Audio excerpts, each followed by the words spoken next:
You're about to listen to a BBC podcast, and I'd like to tell you a bit about the podcasts I work on. I'm Dan Clark, and I commission factual podcasts at the BBC. It's a massive area, but I'd sum it up as stories to help us make sense of the forces shaping the world. What podcasting does is give us the space and the time to take brilliant BBC journalism and tell amazing, compelling stories that really get behind the headlines. And what I get really excited about is when we find a way of drawing you into a subject you might not even have thought you were interested in. Whether it's investigations, science, tech, politics, culture, true crime, the environment, you can always discover more with a podcast on BBC Sounds. BBC Sounds. Music, radio, podcasts. Hello and welcome to the Scottish Football Podcast, coming to you today from Sevilla. All the news, insight and analysis you need delivered in less time than it takes to polish off a plate of paella. I'm Alasdair Lamont, and coming up today... O'Reilly crosses the back post and Lagerbielke heads it home! We'll discuss Celtic finally getting that Champions League monkey off their backs. Also... It's in! Siva! Can Rangers beat Betis again? We'll have all the latest news from here in Seville as we look ahead to a crucial clash for Clermont. And Lewis Vaughan has just scored for Wraith Rovers in second half stoppage time. It's the late show again, and Mr. Wraith Rovers has done it. With Wraith Rovers now top of the table, we'll preview what promises to be a massive weekend in the Championship. This is the Scottish Football Podcast from BBC Sport Scotland. I'm joined today by Stephen Thompson, who's across in Spain with me, and Ian McCall back in Glasgow. First, let's quickly run through today's Scottish football news. Celtic ended their European campaign on a positive note last night. Gustav Lagerbielke's injury time header ending them a 2-1 win over Feyenoord, their first Champions League home victory in 10 years. There was late drama in Arbroath too, as Lewis Vaughan's 95th minute winner meant Wraith Rovers beat the hosts 2-1 to go top of the Championship. Philippe Clement says tonight's Europa League decided at Real Betis will be the biggest test his depleted Rangers side have faced since he took charge. Todd Cantwell's the latest player to be ruled out of the match because of a family matter. And as Aberdeen prepare for tonight's Conference League dead rubber with Eintracht Frankfurt at Pittodrie, it's emerged star striker Bojan Majowski is a doubt for the Viaplay Cup final on Sunday with a hamstring injury. The Scottish Football Podcast. Right, let's start with Celtic. It sounded like Celtic played pretty well for the most part. Yeah, I think so. Celtic kind of weathered a bit of a storm, 10-15 minutes in the second half. They get the goal and then Cal McGregor hit the bar, and I think that was a catalyst for them to push on, and the unlikely source for the winner. Great story, young frame at 17 coming on to make his debut in a Champions League game. But you mentioned 10 years and 2 months, and now the biggest part of last night is now people won't talk about that. I think that's really important for Celtic. Yeah, given the way the game went at the weekend, Stephen, and the Champions League campaign as a whole, how important a win does that seem like for Brendan Rodgers and Celtic? Yeah, obviously it doesn't mean much in terms of the group because they're not going to progress, but I think to get, as you mentioned, the monkey off the back is massively important to Celtic, and it's a response to last Sunday's defeat, which was obviously very disappointing, and it gives a wee bit of positivity in a week that there's not really been that much to be positive about. Well, let's move on to tonight's games. We're here obviously in Seville for the huge Europa League game, Stephen.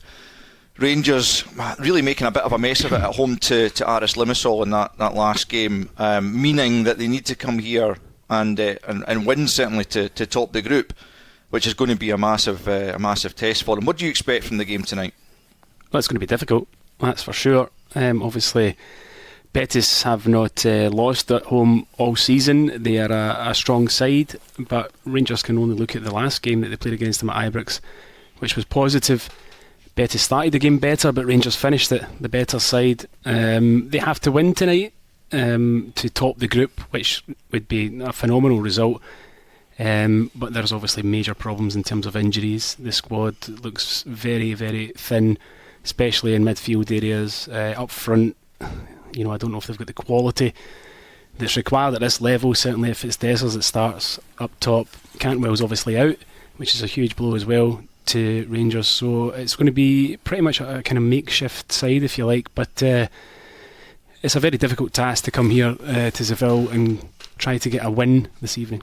Ian, what's your perspective on it? Rangers are really struggling in terms of personnel, aren't they? Yeah, absolutely, and their record against Spanish teams on Spanish soil is really, really atrocious. So obviously the big one in 1972, when they won, wasn't against a Spanish team. Yeah, Tom was right, they're down to the bare bones. I do fancy a draw would be enough though, because Aris, I thought they looked really poor in the game. They actually beat Rangers, but I thought they defended reasonably well at Ibrox, so I could see them doing something. So a draw may be enough for them, but I do think, it's a big game. I don't think one eye will be on the cup final, but I think in terms of importance, the cup final, just the way things have been at Rangers, is the more important game, and I suspect, or I would like to think, that Cantrell will be back for that one.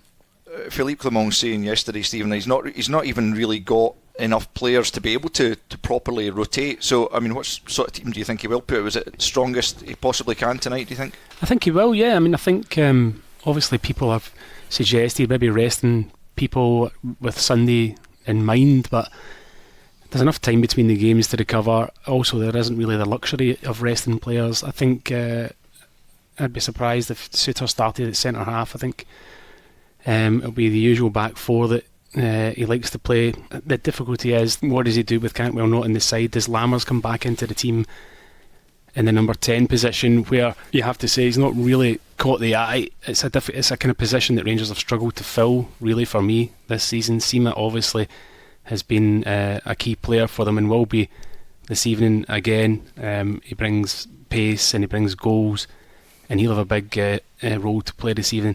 I would play my strongest team, and obviously with Sunday in mind, he's going to have to probably make a couple of changes for that anyway, with Cifuentes not making that game. I'd imagine he'd start this evening, but he will obviously not be involved on Sunday. Whether he keeps Matondo on the side again for that pace, Matondo and Sima either side of Dessers up front would give you the option of being able to play in the counter-attack due to the pace of Matondo and Sima. And they're not going to have a lot of the ball tonight, and it'll probably be the case that they're going to have to use those players to try and get up the pitch. Dessers, for me, doesn't score enough. I don't think he particularly holds the ball up really well either. But the problem for Rangers is they do not have any other options. No, not and it's glaringly obvious that is one area of the pitch that they're going to have to bring in reinforcements, obviously in January. For a club the size of Rangers, I don't think the two players that they've got as their kind of two centre forwards fit the bill for me, and I think there should be more competition and better players in that centre forward area, but there's nothing they can do about that obviously this evening. Obviously Rangers still unbeaten under Philippe Clement since he's taken over, Ian, but this is a big few days for him, isn't it? Yeah, it'd be huge. The cup final's huge, but I wasn't intimating that they would rest players, or you can't rest players in a game of this magnitude, but I think the one thing they have got is, I wouldn't move. I know there's been a bit of talk about moving Sima to the central area because Dessers hasn't quite done it yet, but I don't think you move a player when he's having such joy in that area. And the one thing about Sima and Matondo, there will be space tonight. I was reading about Sima did an interview in the papers today, and he likes to run beyond. He obviously does. In the Premier League, when you play against Rangers, play for Rangers, there's not usually that amount of space to run beyond teams. So I think there will be tonight, and it's just a matter. The big thing for me is that, for people to run beyond properly, even runs in and through, your centre forward needs to take the ball and take care of it. Because it's very, very rarely you're going to go through beyond teams with just one pass. So it's in, back and through, almost like the old-fashioned third man run. So Dessers really needs to get hold of the ball, and play, and allow the other two kind of speed merchants on either side to get beyond teams to do a bit of damage.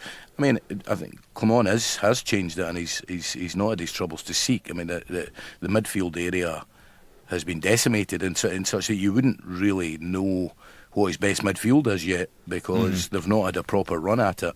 But the centre forward position is, both players have come, Danilo and Dessers have come with a decent pedigree if you look at their, but for me it hasn't really clicked for Danilo either, and even though he's picked up a couple of injuries. So that's a really, really important area, and you ask any manager at any level, the hardest player to get as a centre forward, which is a bit bizarre when you consider Aberdeen and Hearts have got two that would play in that team easily. Yeah, you'd have thought so.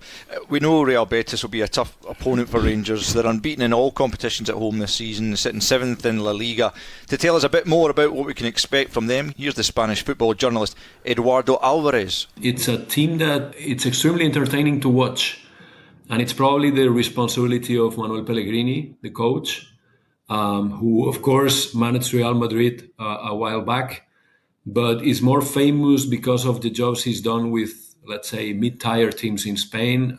He took Malaga to the semi-finals of the Champions League back in the time.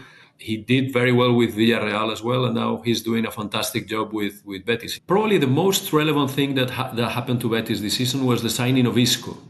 Isco, also a former Real Madrid player, had played for Pellegrini in Malaga, and he came back this season to play for Pellegrini, and his comeback has been nothing short of unbelievable. He looks 10 years younger.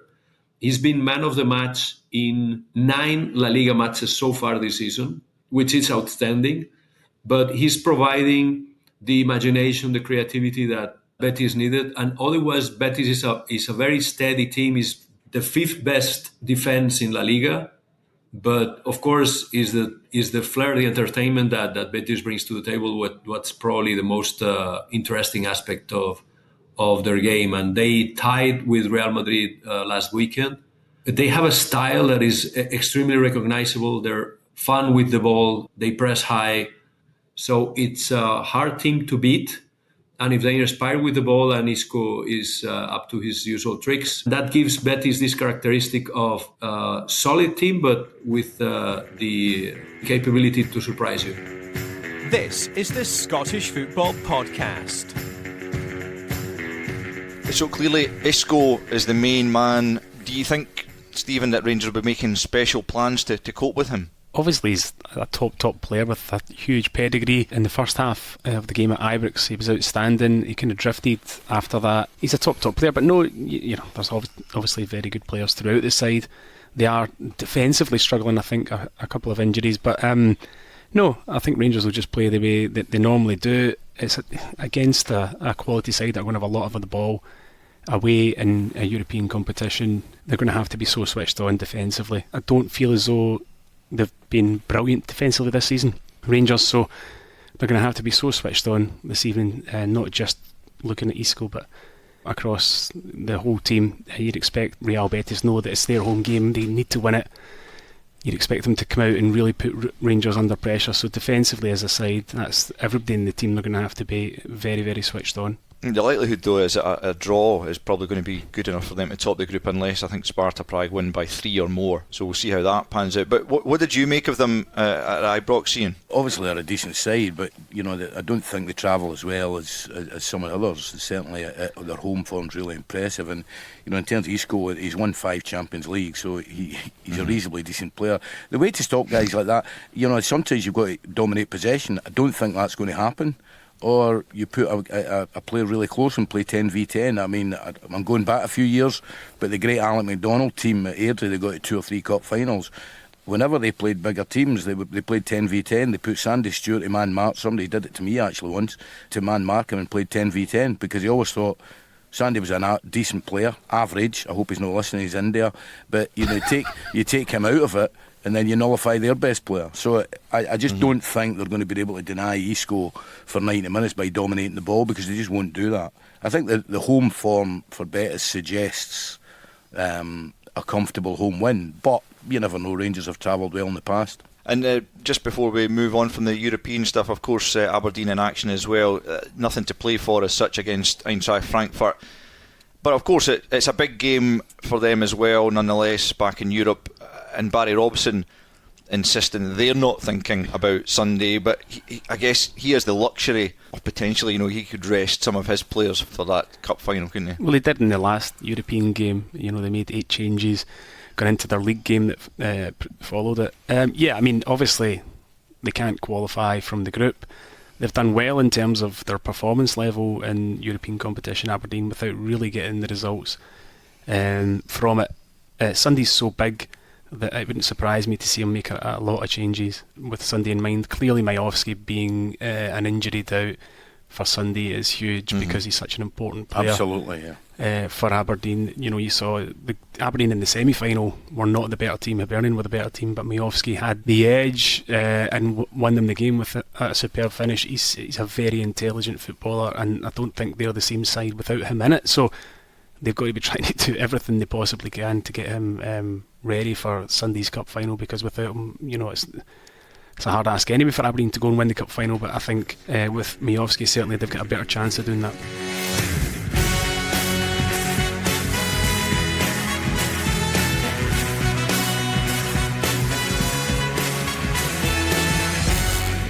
Well, as I mentioned earlier, Raith Rovers are now top of the Championship after yet another late win last night. They're 2 points above Dundee United, who they play on Saturday at Tannadice. That is going to be some game, Ian. Absolutely terrific. Yeah, I mean, I've been speaking to Jim and to Sharpie this week, and it'll be a tough game for Dundee United. But equally, is it sustainable to keep taking 3 points in the 95th minute? I think they've got almost 17 points from beyond 90 minutes or beyond 85 minutes. Is that sustainable over a season? I don't know. They'll probably think it is. But it's a terrific game, and I mean, you could argue that's the game of the day in Scotland before the cup final, although Hamilton and Falkirk runs it close, I think. But it'll be a terrific game, great crowd, the atmosphere will be red hot. We're just setting up for a 0-0. Let's hope not.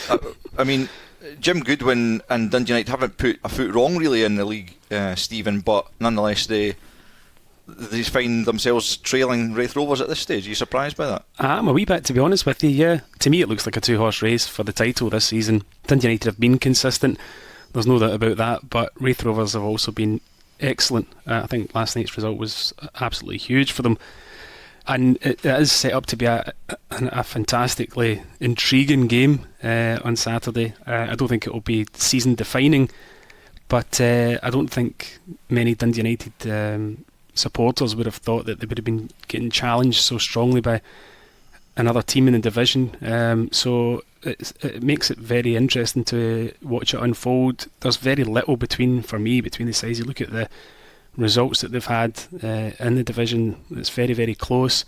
Dundee United have scored more goals than them, but in terms of wins and draws and things, it's very tight. Clearly Dundee United haven't lost a game yet, but it'll be very difficult for them on Saturday. It's good, it makes it even more interesting. It's an interesting enough league as it is, but it adds an extra layer to it, because we've seen in the past sometimes teams, the bigger sides in the Championship, have ran away with it, but you get the feeling this could go all the way this season between these two sides. Did last Friday's defeat for Thistle at Starts Park, Ian, did that eliminate them from the title race, do you think, or is it too early in the season to say that? Well, it's probably too early, but you would think that it probably did. I mean, it's the Championship is kind of weird this season. I think the Dunfermline Thistle game on Saturday as well is a big game. If Dunfermline managed to beat Thistle, you've got to say even up to 16 games gone or whatever, the top four is almost set in stone, and that's never really been the case. But you don't. I'm not sure you see anybody coming out of the pack. Maybe an Inverness, maybe a late run from Morton, I don't know, to try and get into the top four. But I think Dundee United and Raith will definitely finish in the top two. Yeah, I mean, it was a body blow to Thistle. I mean, to be honest, the game was terrific, and I thought Raith should have been a head cut. I actually spoke to Jules. I'm trying to get a player on loan from him, so he just felt, and I agreed, at 3-2.